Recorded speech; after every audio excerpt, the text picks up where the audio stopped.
Hey everybody, I'm just doing another quick update to show you what's been going on the last couple of weeks. And there you can see I'm got the dehydrator running now that it's cool outside. The AC is off and the windows are open, so I'm doing a lot of tomatoes now just to get them put away because we really do enjoy them in the winter. And there's my wife cutting up some more sausage and peppers for we're going to grill up sausage and peppers again tonight. And I just wanted to do this update because I can't believe the number of peppers we're getting. But anyhow, you've seen pictures like this before, and we eat them all the time. And it took about 24 hours to do this batch. They were really moist from all the rain, but they did come out good. And as I've shown you in the videos, dehydrating them, I put them in the plastic bag for 24 hours to equalize. And then I vacuum pack them in the small Avid Armor bags and put them down in the root cellar, and they'll stay for a year and a half or so. Another thing we've had to do is my wife started making up turkey meatloafs for our dogs. Science Diet dog food that they eat is not available right now. There's a shortage of it, so we had no other choice but to try to make something on our own. So my wife is making a meatloaf out of turkey, brown rice, sweet potatoes, and carrots. And they really do love it. You can see quality control is, checking it out. So until the dog food's available again, she bakes up a bunch of loaves and, puts them in the freezer and then pulls them out as you use one up.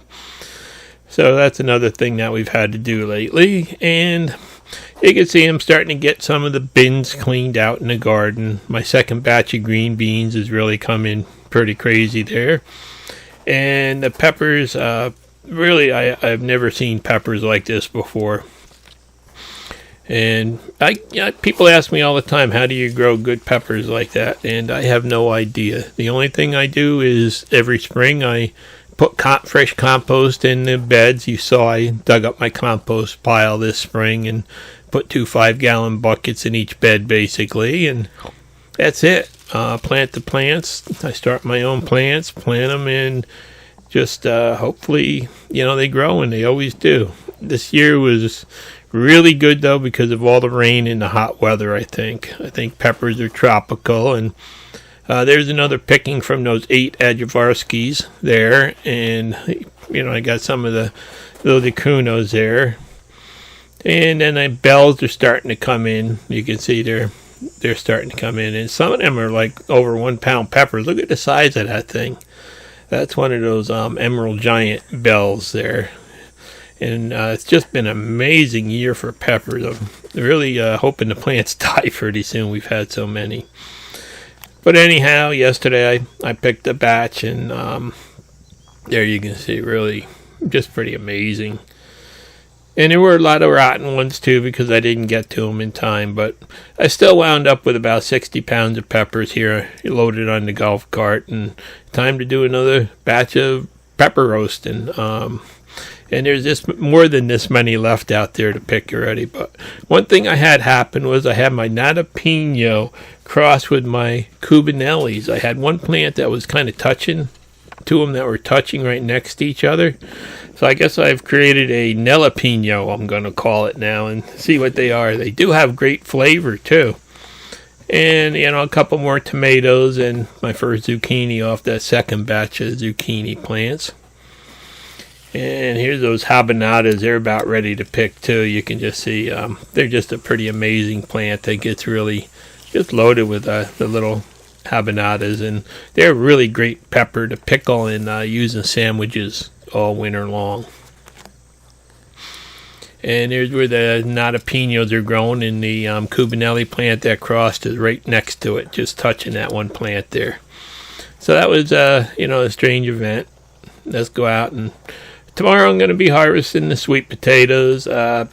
I don't know how they're going to be. I read some things online. If you get giant plants like this, you don't always get good potatoes, and that happens on rainy season. So you can see the leaves are starting to turn a little bit there. So I guess it's about time.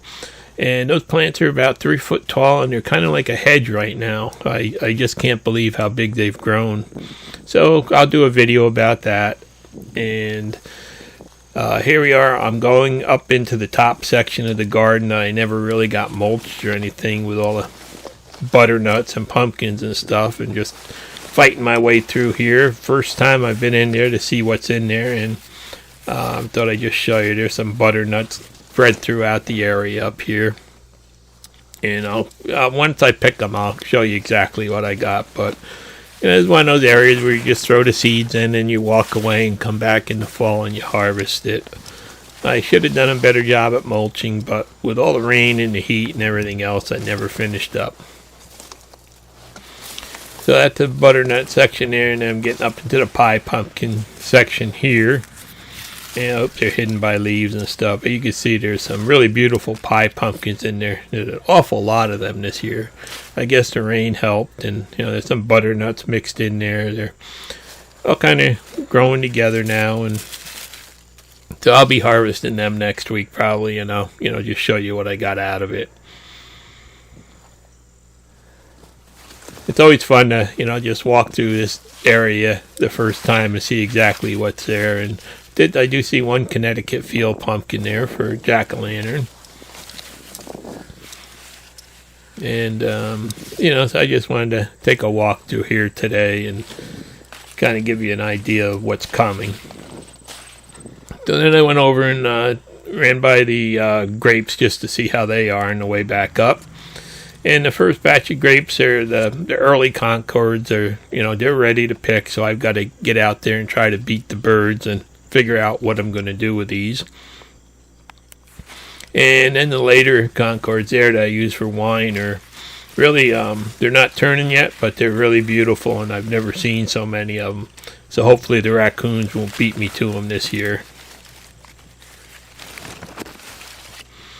Then we had another strange event where Mama Dove is back in her nest. This is the fourth time. She's already had 3 sets of babies, and it looks like she's going for a 4th this year, going for a record. And a quick snack of some of the edamames that I've picked. They're really great tasting, those Black Panther edamames, and it's time to wash up some peppers and start grilling them again.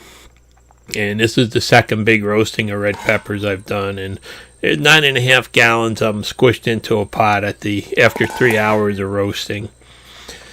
And then it's time to go inside and get them all cleaned up. And, in the end, that's what I wound up with left. And started 10 o'clock this morning, and here we are just going for 11 o'clock at night. And I got them all packed away in 2-pound bags, actually.